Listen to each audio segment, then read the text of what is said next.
If death is like sleep, the disciples' reaction around the fire that night to the bad news about Lazarus was correct. Everything is going to be all right. You know, every night when we fall asleep, do we worry about waking up in the morning? No. Every morning when we wake up, God is training us to trust Him. When we do finally fall asleep in death, we will wake up again in another place. So with this assurance, let us weep today with those who weep over our loss and the reminder that our lives are short. And let us rejoice also with those who rejoice as we remember Bill Haughton through your tributes and sharings, beginning with his son Connor.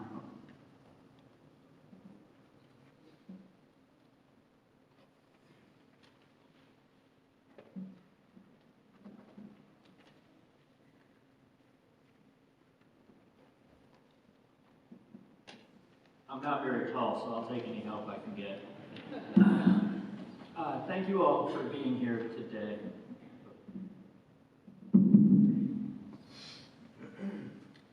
What do 10,000 battered women in Delaware have in common? They just don't listen. For the life of me, I can't remember who I heard that joke from, but for some reason it seemed appropriate given the circumstances. My dad, Bill, was instrumental in helping me to heal my foot and manage my addiction and recovery. I had, for over 5 full years, a 4.5 by 2 inch chronic wound on my left foot. Less than 2 years ago, it was that big. And it is, at this point, completely healed and closed up. I don't have any open wounds anymore. I can even wear closed-toed shoes again. You don't realize how significant that is until you're stuck wearing compression stockings and slide-on flip-flops for years on end. There is no way that I would have been able to get my many wounds healed up without my dad's years-long support and assistance, and I will be eternally grateful for his aid. Bill touched many lives. He was very outgoing, sociable, friendly, and intelligent. He fancied himself a stand-up comedian, or in his final months, more of a laid-back comedian. He was well known around our neighborhood for his regular walks with our dog Cody, including a tendency to invite himself and Cody over to neighbors' homes to enjoy Costco Prosecco champagne together. He openly admitted that he benefited greatly from modern pharmaceuticals, antidepressants, and OCD medicine, that in a way that his grumpy, stubborn father, Milt, was not able to benefit. And he really strove to not be the ornery person his dad was occasionally known to be. And he was largely successful at that. All things in moderation was a classic quote of Bill's, and he managed to embody that concept a lot more successfully than I have managed to. But I've tried to learn from his ways there. He tried to help and teach others whenever he could, and maintained contact and cordial relations with exes, ex-in-laws, friends, colleagues from many decades ago. He and my mom, Leslie, handled their divorce more civilly, with more grace, and with less litigation and outward conflict than I've witnessed nearly any divorced couple manage. And I think I've benefited greatly from the opportunity to have 4 loving parents, where many folks only ever get the opportunity to have 2. That's not to say things were perfect, but I think all involved did the best they could to minimize the impact on myself. I spoke at my stepfather Jay's funeral some years back, and I'd hoped I wouldn't have to perform an encore quite so soon, but such is life. I'm glad that neither Bill nor Jay are experiencing the pain and suffering that they were forced to endure in some of their final months, and truly hope that both are at peace, maybe enjoying Kahlua and creams and good bourbon together in the afterlife. Bill was known as a bit of a hoarder. Jenna and I have both inherited his OCD and hoarding tendencies, to Nina's eternal annoyance. When a 35-year-old standing lamp blew its fuse a few years ago, he took one look at the burnt-out fuse and said, "I've got one of those in the basement." He proceeded to retrieve a 40-year-old fuse from the basement and used it to successfully repair the lamp, and continued to use that example as an excuse to justify mountains of old junk scattered throughout our basement ever since. One man's trash is another man's treasure. The world is quite a bit less bright without my dad in it. He believed in me more than I've ever believed in myself, and I will strive to honor the time, energy, money, and love he invested in keeping me alive and helping me clean up my act. Thank you all for joining us in this celebration of his life.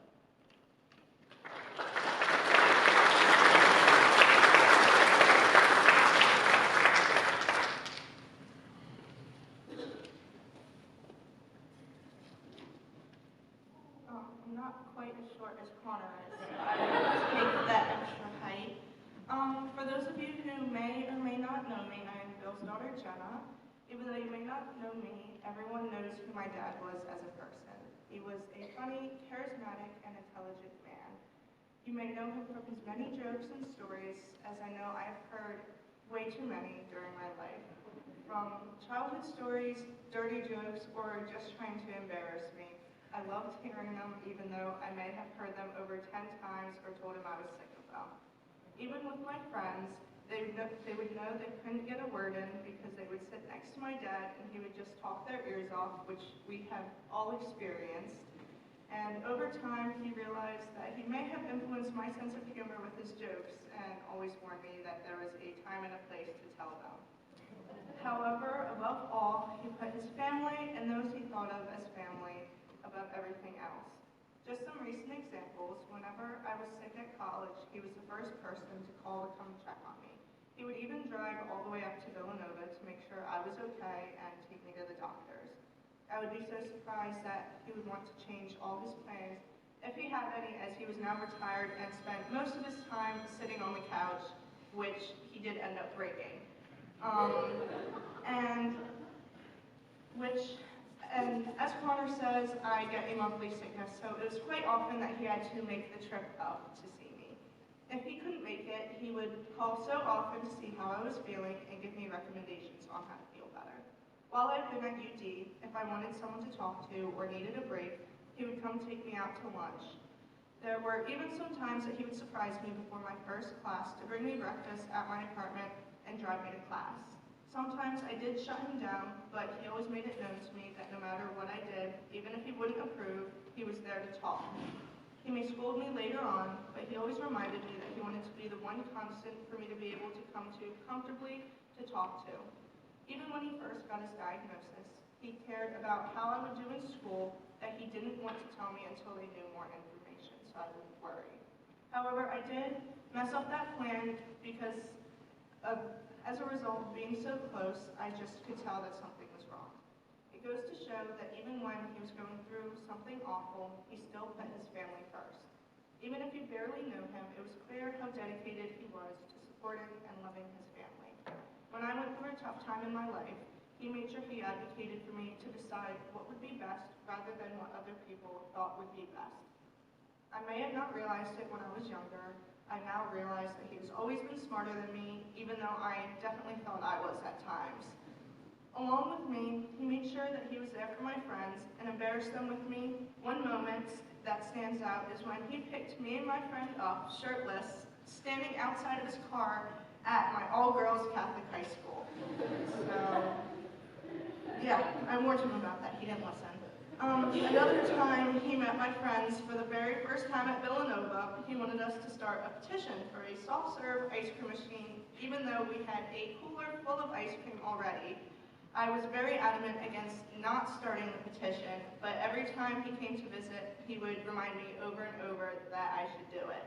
And he said, you could be the first person and you never know who might agree with you. One of my friends did actually try to convince me, but we never got around to it. However, no matter what I did, for the most part, he ended up being proud of what I did or tried to do. Recently, after posting his obituary, I have found a lot of joy reading the comments there and on his Facebook. Hearing stories from his friends made me realize his lasting impact on people outside of his family as well. I'm glad not only his family, but everyone else got to enjoy, reminisce, and support him over his life. You were the best handyman, Jell-O shop maker, friend, and dad. I love you forever, and we will all miss you. Thank you.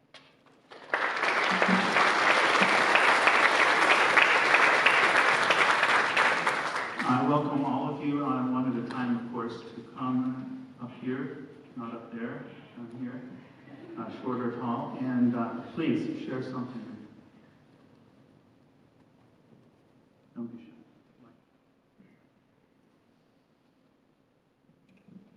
Well, Jenna and Connor did steal a bit of thunder from what I was going to say. For those of you who didn't know Bill very well, it's a little bit too late, but I did want to share with you, though, some of the things that really impressed me. So I won't repeat, I'll try not to repeat Jenna and Connor's talk, or what they said about how Bill was always trying to joke.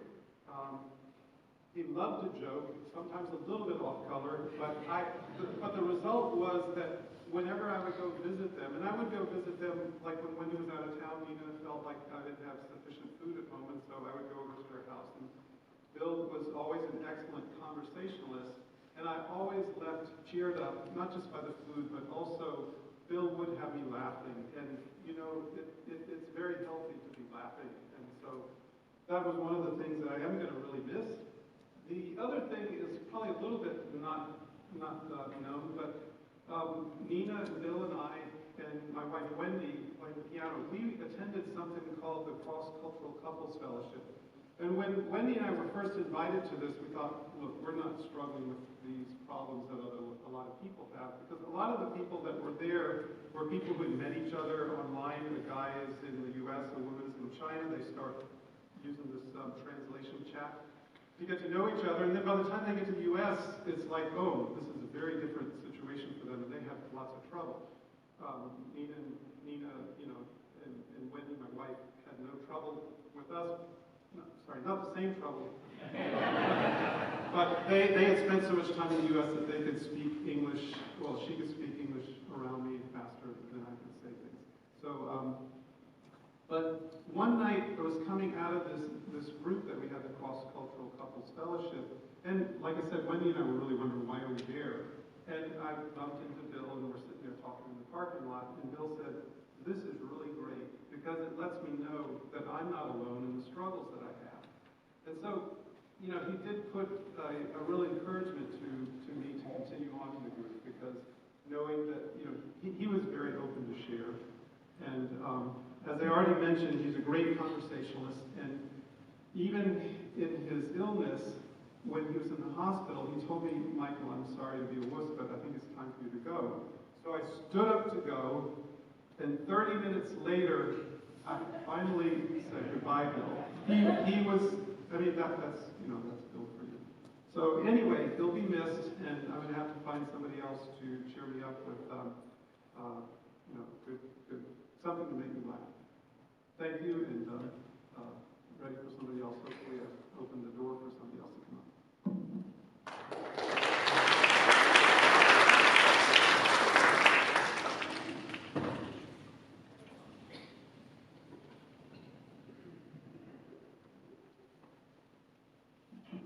Hi everybody, I'm Megan, and I was lucky enough to live across the street from Mr. Bill for the last 17 years of my life.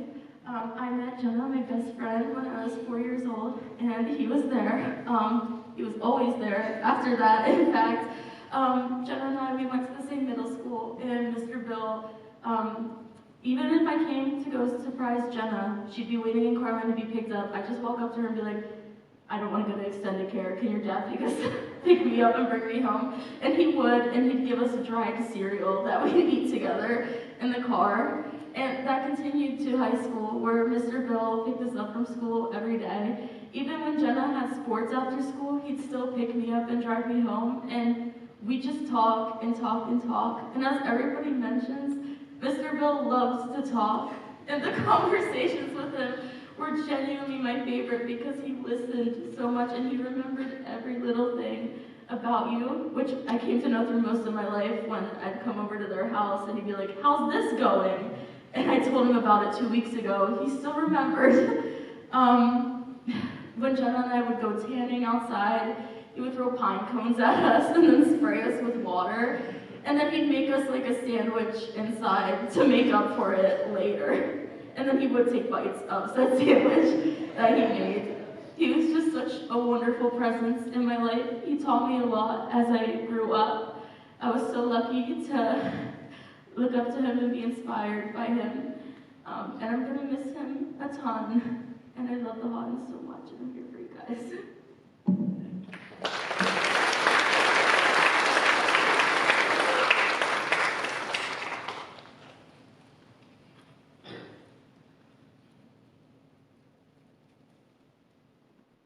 Don't be shy. All right, come on.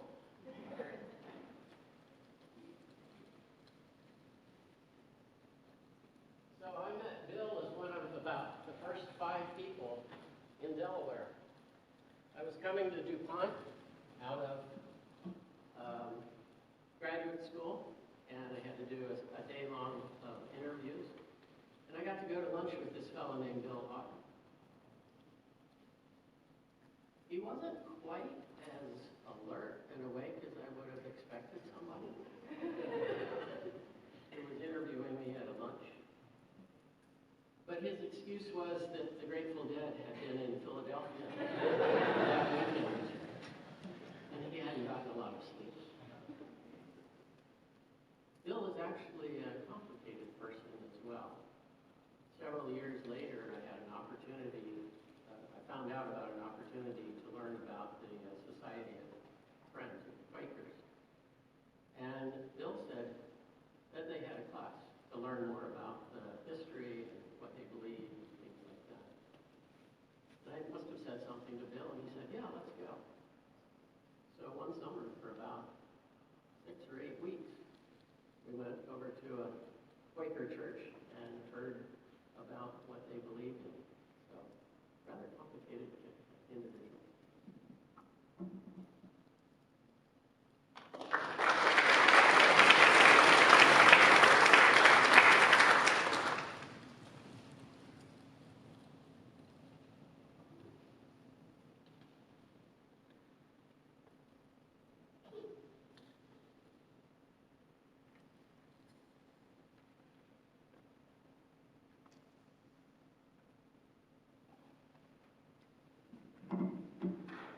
Good morning. I'm one of Bill's younger brothers, Dave, and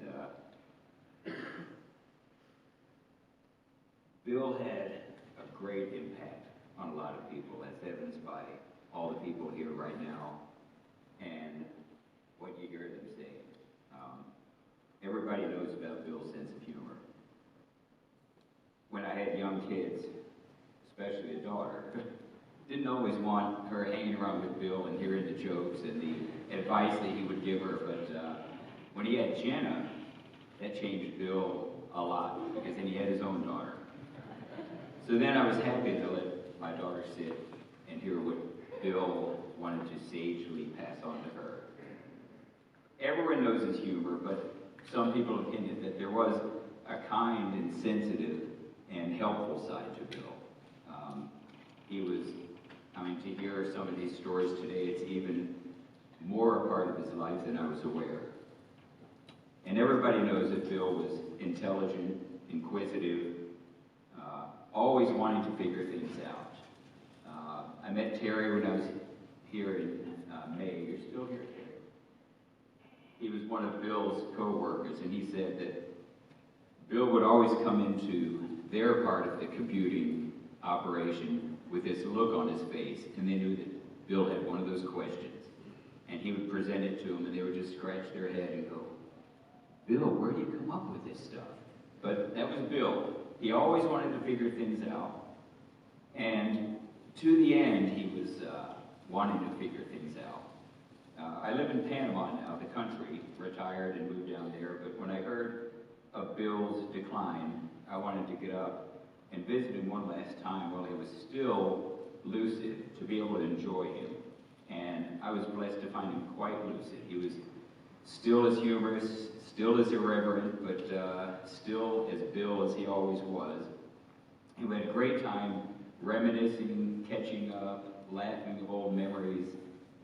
Some of them you read about in his obituary. He was able to share that with my daughter and son about his streaking escapades in high school. If you missed that, it's in the obituary. It was a great time with him. And one time I was sitting with him, just the two of us, and he knew that his time was short. He said, I won't be here much longer. Not quite sure where I'm going, though.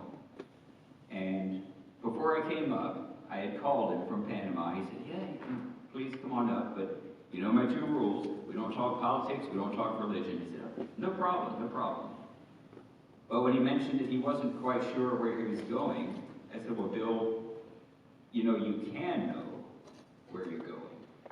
And, you know, in 1 John 5:13, John wrote, I've written these things to those of you who believe in the name of the Son of God, so that you may know that you have eternal life.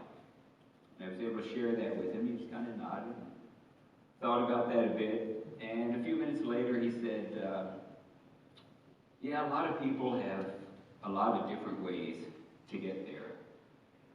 I said, yeah, a lot of people seek in different ways, but I was able to share with him John 14:6, where Jesus said, I am the way, the truth, and the life.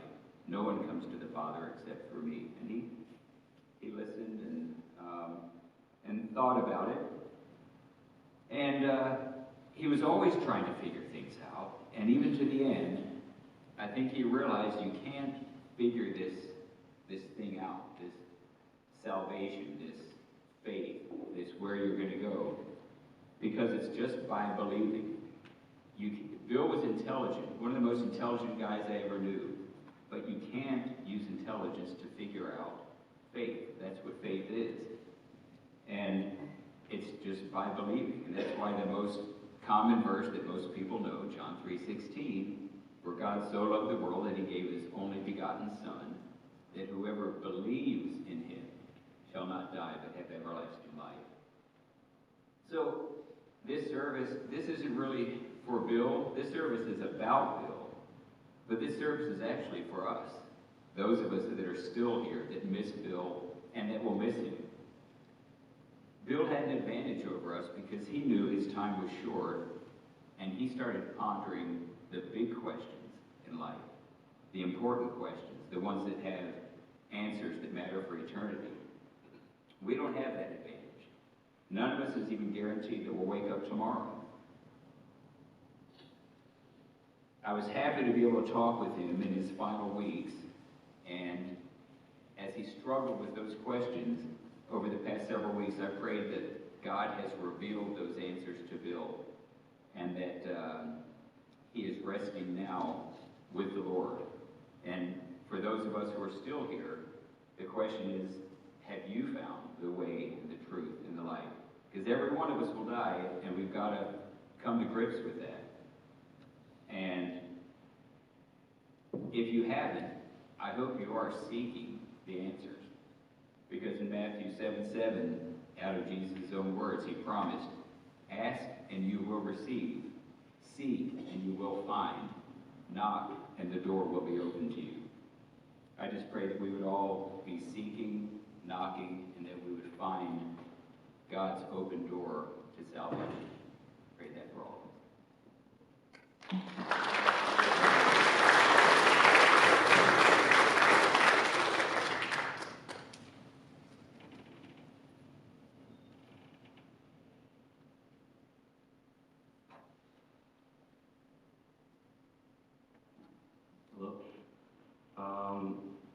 when Bill tells a joke, my favorite part is not actually the joke, but immediately looking at Miss Nina after he tells the joke. I don't know how many thousands of times you've had the face palm in your life, but you embody the emoji very well. And then if Ms. Nina's not there, then I'll lock eyes with Jenna and we'll just smirk at each other. But yeah, that's definitely the best part of hearing Bill's jokes, and I'll miss that. Thank you, Connor, for letting us do it again, actually, earlier today. The other thing I want to mention about Bill is when I was in high school, like growing up in the Chinese church, the church does a really good job of caring for the younger generation. But one thing that Bill especially did for me was kind of pull me into his world, and especially being like someone who's into computers and starting to think about technology. He was just so open to just share work stories and talk about technology at a level that most adults usually won't talk to kids about. I don't know if he's just having fun. He is having fun with it. But it's something I really appreciated as a kid. And then Connor also alluded to his hoarding and how sometimes it can be one person's treasure. And he did pass along some treasure to me. I know, much to the chagrin of the people in his house, he was hoarding computers. And that's something I also did as a kid, was every time my parents were finished with a laptop or a netbook, I would hoard it in my closet, and I wouldn't use it much, but it was nice to hold on to computers. And so when I was in middle school and I was getting really into watching Steve Jobs' keynote speeches, he had an extra iMac, like one of the first ones when Steve Jobs returned to the company, and it's this baby blue plastic iMac. And he just gave it to me, and I'm sure you were happy to lose one piece of inventory. But I thought it was just the coolest thing ever that Bill's giving me this iMac. And so yeah, I just wanted to share that part of Bill.